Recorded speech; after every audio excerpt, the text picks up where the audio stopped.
Welcome back, everyone. Tonight we have a kind of short episode of the Open Peace podcast. It's Open Peace Live, or is OP Live? I don't know. I can't remember. Either way, tonight we're just going to have a short discussion about basically all the stuff that's been going on. We want to give our full opinions, and we want to make sure in this episode it's very clear, absolutely where we stand.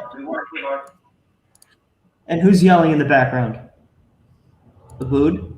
No, that's not me. This is just your echo on one of. I think if you heard it, it's not me. I'm using headphones. Are you using headphones, Amir? Amir, you might need to use your headphones. Yeah, you gotta use headphones, Amir. Come on, we gotta be more professional, Amir. You're right. Yeah. Anyway, we just want to start with analyzing the news because there's been a lot of stuff going on lately, and it needs to end because it's ridiculous. This stuff should not be happening in the 21st century. We got lynchings, mob violence, airstrikes, people like terrorists using civilians as human shields, like a complete indifference from the military as to like how to prevent civilian casualties. It is utterly ridiculous. Not to mention, like, and I said this on an earlier episode when a cop came to my door asking me if Arabs lived in my building. Like, that's just unacceptable. So today we just wanted to let everyone know where we really stand on this because we deserve better. And there's a lot of everybody here deserves better, Jared. And I think we need to make it very clear to the outside world, people that are not from here, people that are getting their media from all different types of sources, that at the end of the day, there's people here living on the ground on both sides, and both peoples right now are suffering because of this violence. And it really is unprecedented times. To see lynchings in modern day of Jews or Arabs, it doesn't matter who, it's just awful. We've seen synagogues burn. We've seen houses firebombed, and rockets continue to fall. There were recently rockets thrown from Lebanon, from southern Lebanon. And it's an endless cycle, and we really want to get our voice out there, guys, and help us, share our videos around, get the word out to your friends, and try, and anyone that is really influenced by this, either very pro one side or pro the other side. It's nonsense. You're either pro both sides or you're just fanning the flames of hate. Exactly. Which we're seeing with a lot of celebrities, right? They're jumping on the bandwagon. Yeah, we were just talking about that off air. Talking about how just people, and I'm mainly connected to the American media. Look at me, look at how I sound. Of course, that's who I'm gonna watch. I watch American TV. And people, there's always this narrative in America, like the right wing supports Israel and the progressives, they criticize Israel and they support the Palestinians. But the rhetoric has changed in the American media where both sides, whereas one side, you would just criticize, it's now one side is absolute war criminals. And I see more and more people in the American progressives. And that's just because that's who I watch, because I myself am a progressive. I see them using the language and rhetoric of propagandists who seek to just delegitimize Israel in the first place. And I just want to tell people that when you foreign celebrities start ignoring context, as a lot of these outlets do, they ignore context and they ignore the history, just look at the results. Yes, the results are important, but if you just ignore how it happened, you ignore the history, all you're doing is pouring gasoline on a fire that we have to sit in. All right? And we're tired of it. We don't want to be burning anymore. All you're doing is emboldening the extremists of the side you're supporting and enraging the extremists of the side that you're not. That's all you're doing.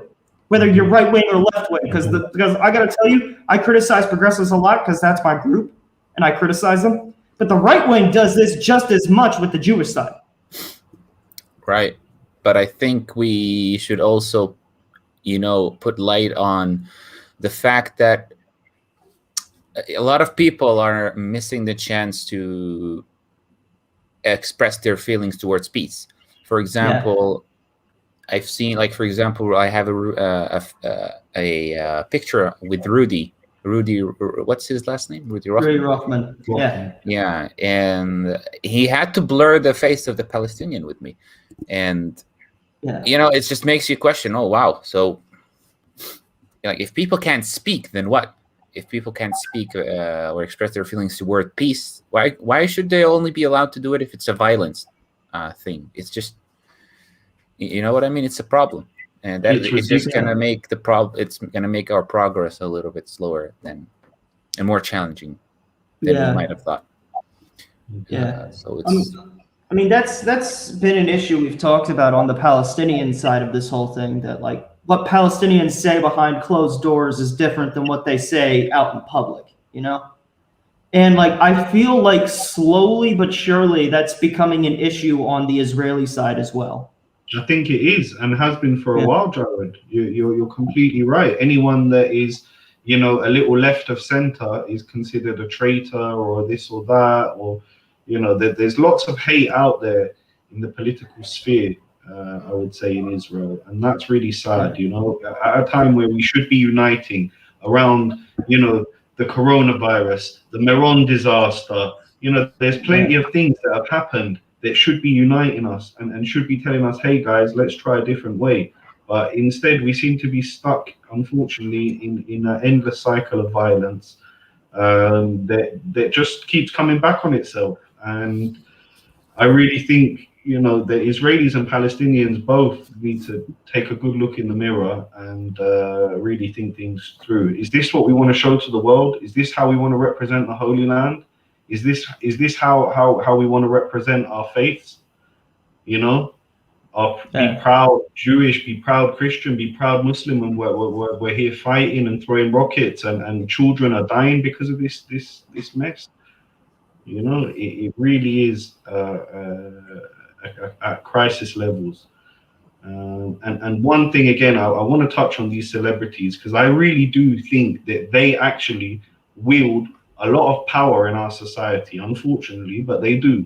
They have a lot of influence, and a lot of the voices are listened to by millions of people.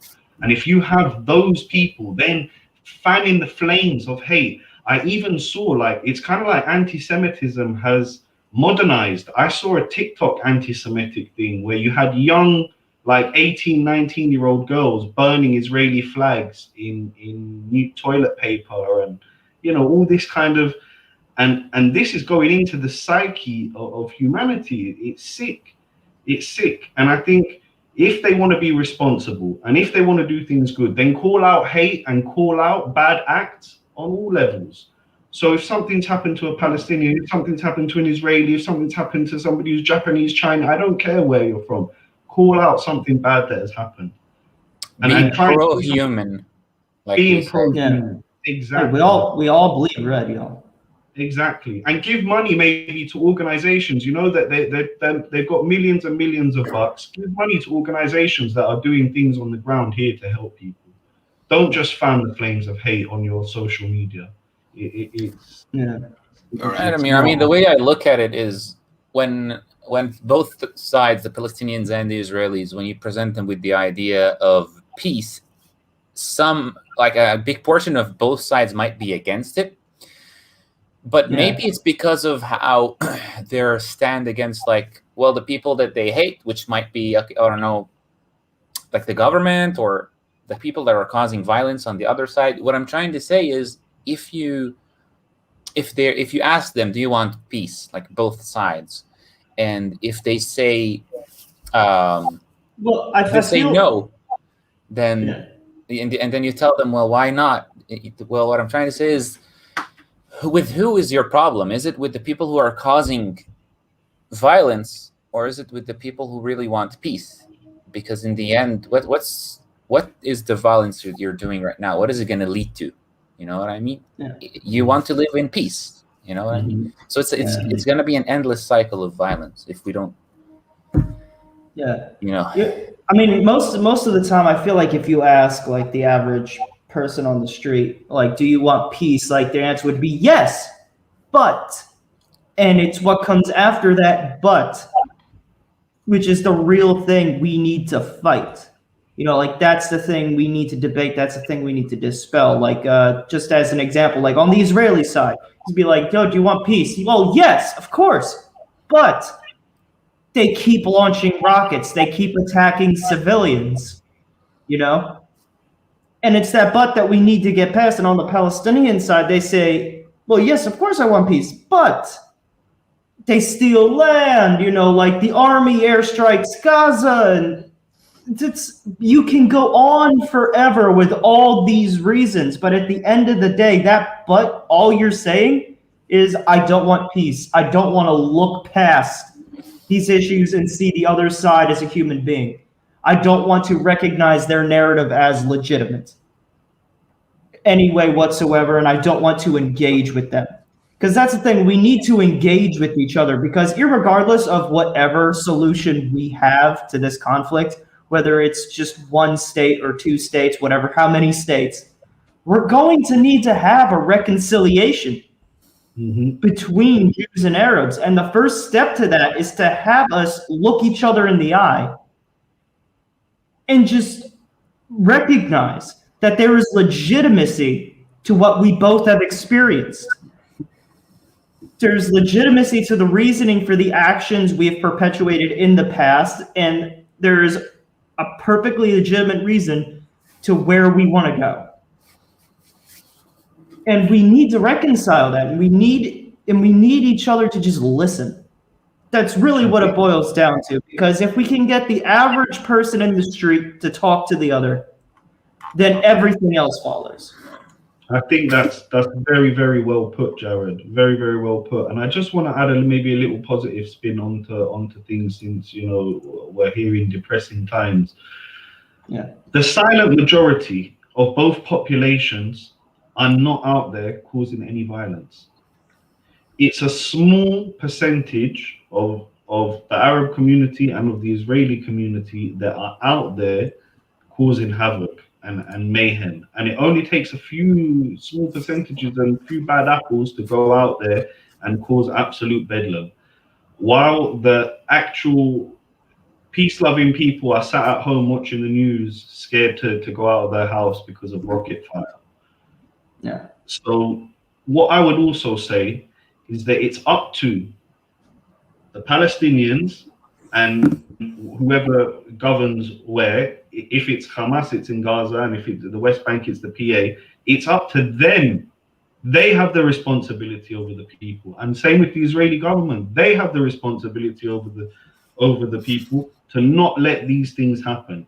And when these things happen, to quell it and stop it as soon as possible. We saw areas of Israel that were left without police, that were left, basically to themselves. Citizens were left to themselves, and you cannot let the rule of law just slip like that. It's a very, very, very, very dangerous road to take. Yeah. And yeah, I was just gonna say, that's the point that I'm making, that our governments have, our representatives, whether they be the Israeli government or the PA, have proven to be completely irresponsible and power hungry. They prefer the status quo because it serves them personally. They've proven that. But if we take away the main resource that gives them power and wealth from the status quo, which is the people's anger at the other, then that removes any God, I'm blanking on the word. How could I be blanking right now? That removes any it's a thing that pushes someone towards something. Incentive. Motive. How did I forget the word incentive? It takes away the incentive of this corrupt, power-mad leadership we have on both sides to perpetuate the status quo. And that's the thing. That's why we need to talk to the people, because if we can take away the people as a resource for them to keep things as they are, then I really do believe we're going to see some actual progress here. Mm-hmm. Right, guys, we have you ever heard about this website, Relief Web? I don't know, I just found this article from, it was actually published today. Just give it a look, just real quick right here, and just want to share. Or you could, I was going to say, just share it. I don't want to. It just says here the Israeli leadership calls what it's doing in Gaza now mowing the grass, knowing it will grow back before long. And it's what I'm trying to say is that's because a lot of fear of Israelis that what Hamas is doing now is just going to quiet again, and then we'll come back in 7-8 hours. It's an endless 8 years. Sorry, it's an endless cycle. Yeah, I mean that's kind of been the whole struggle with the whole Hamas situation. You know, it's an ideologically extreme movement that, like, because there's nothing like when you have someone who's an ideologue completely set in their ways, it doesn't matter how much you fight them, how many times you beat them back. They're just going to lie low, gather strength, and continue on. Like, this is a story we've seen many times in the past. Afghanistan with the Russians, and now with the Americans. Vietnam, again with the Americans. Mm-hmm. Like, this isn't the first time, like, we've seen asymmetrical warfare and a ideological guerrilla group. Like, you beat them back, yeah, you'll kill a lot of fighters, you'll destroy a lot of infrastructure. All they're going to do is sit back, wait, and grow their strength again. And the Israeli government seems to be fine with that because, like, the people in charge get political points by going to the citizens and saying, look, I'm defending us. Look at me bombing these terrorists. They want that. It's a weird symbiosis between the leadership here in Israel and Hamas, whereas it's not that they can't exist without each other, that's that they don't want to exist without each other. Because Hamas needs the airstrikes and the military action from the Israeli side to continue, to confirm their propaganda in the minds of the people they govern. It's for the legitimacy. They're seen as the liberators of El Quds now. This bout of fighting has led to them being seen as liberators of Jerusalem, of El Quds, and I just think that exactly. You cannot let a terrorist group have that amount of power. It's just not. Yeah, you can't. But more importantly, the Israeli government wants them. This is my personal theory, and this is going to sound conspiratorial. I don't think they're working together, but I do believe that, like, the leadership in Israel allows them to exist because you get a lot of political points as a prime minister when you have those airstrikes. And when Hamas fights back, they get seen as the liberators of Al-Quds. So again, like, you see this weird symbiosis between the two. There is a weird symbiosis, but I disagree a little bit. I think that, at the end of the day, the Israeli government would be very happy if Hamas wasn't there and it was a nice, peace-loving socialist party or capitalist party or whatever that was just, accepted Israel and didn't have a charter that wanted to destroy Israel. I think the problem with Hamas is that at the end of the day, they're a terrorist organization that are shooting from civilian areas and that are endangering their own citizens while they're at war with us. And the fact is, a lot of these celebrities and these people from outside of the country, they don't realize that the people of Gaza are not free within there because of Hamas. They're not allowed to do X, Y, and Z because of Hamas. Hamas control everything there in the strip. So No, I mean, that's that context I was saying that, like, they're missing. Like, and this is something that you've seen, like, in the foreign media all the time. Like, Israel does airstrikes into Gaza, and it's just like, well, why did the army do that? Because they wasted their very valuable time and ammunition just to attack civilians. Speaking about the army, though, is Hamas is recruitment in Gaza? How do you say mandatory? Like in Gaza to Hamas? I don't think so. I don't think it's so. Not like an army, because that's why. It's a militia. I think it's more militia than anything. I think joining Hamas is kind of like the only way you can really get anywhere in life in the Gaza Strip right now. So it's not mandatory, but it's like unofficially mandatory, like if it's the only way you can get any sort of money to pay, for like your family's expenses over there. Because the economy in Gaza, it's non-existent. Well, that's a Hamas huge is the problem. economy. That's a huge problem. It is. And I mean, considering that Israel holds there is one thing I will say I agree with, like the foreign journalists and the foreign celebrities, is that Israel, being the more powerful party, has more responsibility to end the conflict. That's my personal. Wait a second though. I agree, right? We do have the way more responsibility to end the conflict, but right, and it's a big but. Let's just say I'm a heavyweight boxer. Okay, I'm Anthony Joshua, and you're Ricky Hatton. Yeah.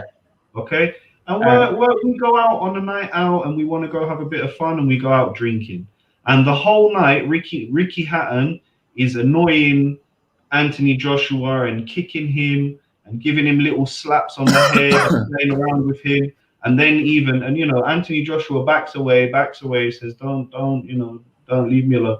And in the end, he even gives him a punch, which we can interpret as rockets. What do you think Anthony Joshua is going to do eventually? He's going to knock Ricky Hatton out, right? He's going to, because he can't let that behavior continue. So that's kind of the situation with Israel and Hamas. Israel's the big boy, Hamas is the small boy on the block, and Hamas is the one pushing the big boy to do these things. I mean, the rockets at Jerusalem were the turning point in this conflict to actually make Israel go into Gaza and start doing airstrikes in the first place. So I really think, you have to look at the root causes of these things, and you have to also, denounce the shooting of rockets into civilian areas. We try our best to target military over there. And terrorists. They're literally throwing rockets into civilian areas willy-nilly, guys. I would like anyone listening in any other country to be fully aware of this situation. Just imagine sitting wherever you are, whether it be London, New York, Sydney, Brazil, wherever you are, to actually imagine rockets flying over your head now, because this is the reality of Israelis and has been for the last 10 days now. Yeah. And also, irregardless of the Iron Dome system that shoots down a lot of the rockets, the fact that they're coming at you you can't dismiss that just because of the Iron Dome system. You can't dismiss the danger and the psychological effect. But, you also brought up a point that I was about to bring up before we switch to something else, where because Israel bombs in these areas, not because the army is wasting its time and valuable resources to just taking out a few random ass civilians. They're doing it because Hamas hides their military shit near these people. And you can see in a lot of these buildings that you see in the foreign press after the Israelis blow it up, you see these little spouts of stuff flying out from around it. That's ordnance. That's Hamas ordnance. That's ammunition. That's rockets that the Air Force bombed that they blew up underneath it. You can see these things flying out. Mm-hmm. The army, and that's where I think the main misunderstanding of how the army conducts itself in this is that the army doesn't go out of its way to hurt civilians. That's a waste of its time. The army's not one to waste time, not in a major situation like this. Yeah, but there is. Hold on. But I'm saying, but there is a deafening indifference by the army to the civilian suffering when it goes about completing its mission, and that I think is the main issue. Right, but if you tell that to a lot of Palestinians, they would tell you that. But Israel is like a father to a child that wants to teach him something, but uses over violence. It's just too much. It says it's way more than needed. That's what they would tell you. Yeah. But also, we were talking about a kind of a ceasefire, right? A few minutes ago. Yeah. Although we've heard rumors of a ceasefire being planned. Right, but also this website over here just says Israel Netanyahu determined to continue Gaza operation. This was like an hour When is ago. that? That's the Associated Press. Yeah, it says here Israel Prime Minister Benjamin Netanyahu vowed Wednesday to press ahead with the fierce military offensive in the Gaza Strip, pushing back against calls from the United States to wind down the operation. When was this posted? How long ago? It was an hour ago. An hour ago. All right, so Don't think that means ceasefire. Yeah. That's what I'm trying to say. Yeah, so we thought there was going to be. We heard rumors of a ceasefire. You know what? Here's my thought, because Netanyahu's politically weak right now. He leans into his Mr. Security persona to the Israeli public. I think he pushed back an opportunity for a ceasefire to go ahead with an offensive, so that way when we inevitably go back to elections, he can turn to the public and say, look what I did. I defended us. To be honest, Jared, but that's part of the symbiosis.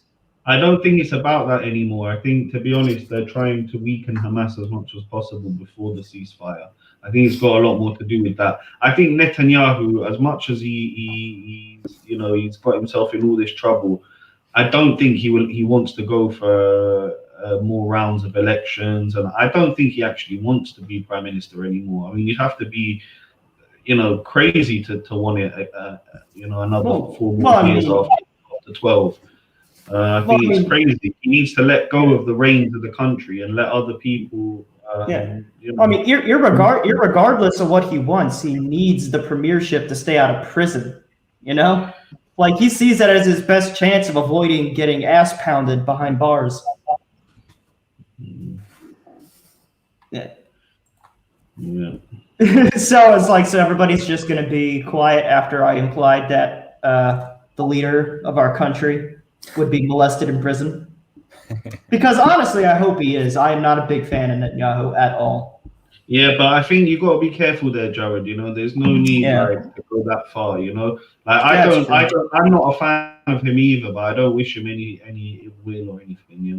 Like, at the end of the day, I don't even know the guy. You know what I mean? How can I actually wish anyone that I don't even know really anything? I just wish that he would let go of the reins of the country and leave the political sphere in Israel alone, because I think him and a lot of his cronies around him and a lot of the very far right in Israel are actually detrimental to Jewish life. I think that they're detrimental to Israel, and they're detrimental actually to this whole region.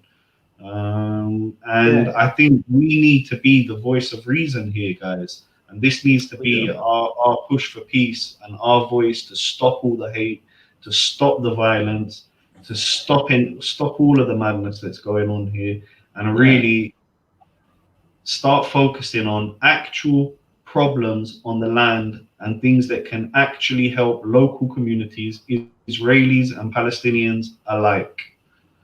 Yeah.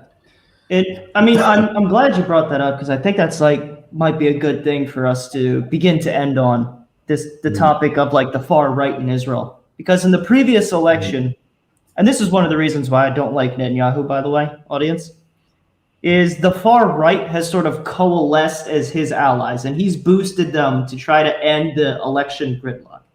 Like, there's a political party, or it's not a political party, it's more of an alliance of far-right parties called Religious Zionism, Tzionut Datit, headed by a man named Bezalel Smotrich.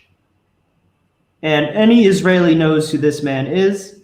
His party holds 6 seats in the Knesset.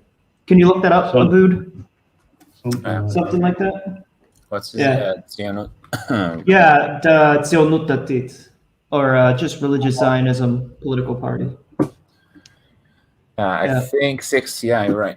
Yeah, 6 seats, which is a lot for a party whose head has called Reform Judaism a fake religion, has called himself Israel's chief homophobe, who has openly just degraded Palestinians and Arabs in general, and has openly supported just kicking them out of the country, who lives in a settlement where his house.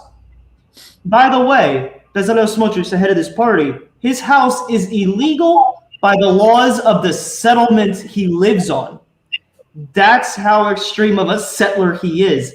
Like he just throws a land and says, "This is mine." Yeah, like outside of the settlement, like the settlement he lives in, his house is illegal according to even that settlement. That's how much of a settler this man is. Look, and his party got 6 seats. Yeah, the main problem with these types of characters, him and Ben-Gvir alike, is they pander to the crowd, and they do it in what seems like to them charismatic and charming fashion. You know, they have really screaming, adoring fans, and you're like, wow, how can you scream and adore all this hate? And this is where we need to step in, guys, and get people to realize that it's not about hate. You know, you can be a religious Jew, a religious Muslim, a religious whatever you want, and be a great person. And you can also be an agnostic person or a kuffar and be a wonderful person as well. Yeah. So, you know, at the end of the day, guys, we need to strengthen the rule of law here. We need to unite between peoples, and we need to try and lead some type of spiritual revolution here in Israel, spiritual awakening, if you like, of realizing that we're all the same. I don't know if you realize this, but spiritual awakening has a very different context to American ears, considering. Oh, really?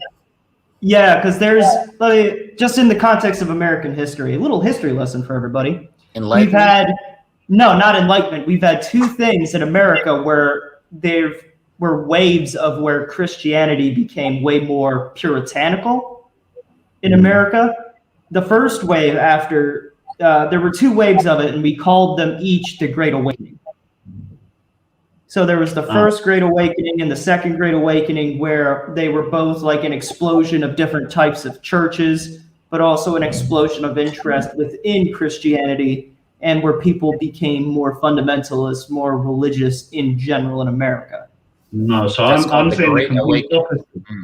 Yeah, like you mean something completely opposite, but like to an American's ears. Yeah, no. What I'm thinking of when I think of a spiritual awakening, I'm just thinking of, you know, people that are coming to be more conscious and more aware of what they're actually thinking, what they're going through, the lens with which they view the world and the people, and maybe following the herd less and thinking for yourself.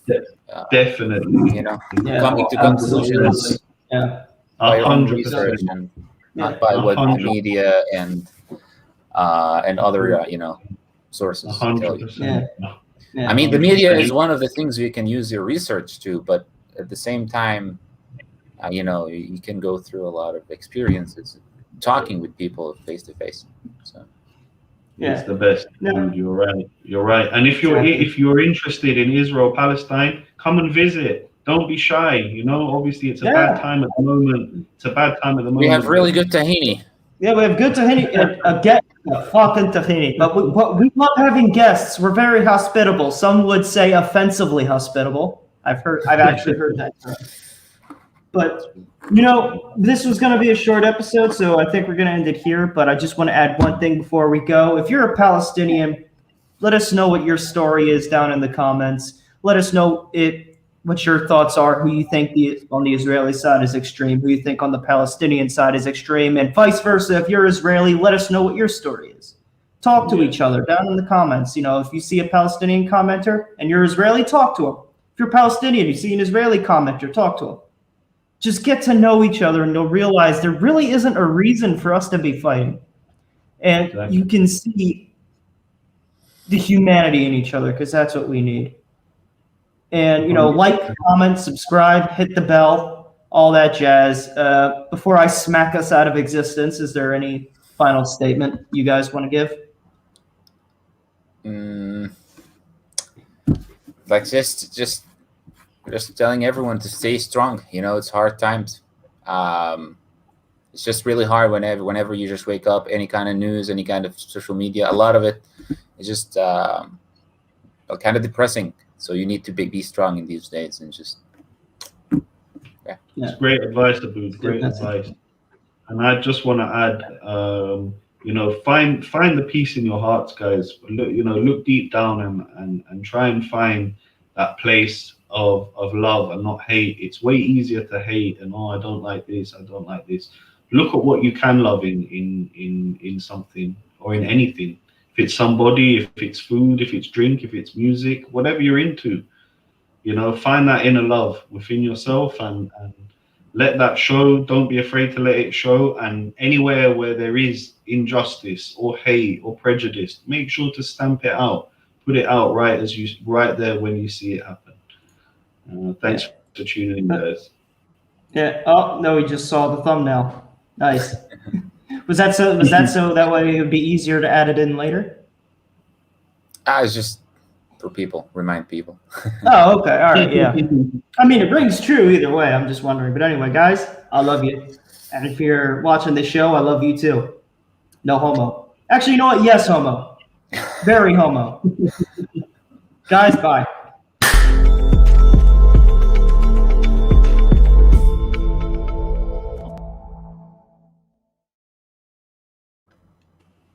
Yeah, so that was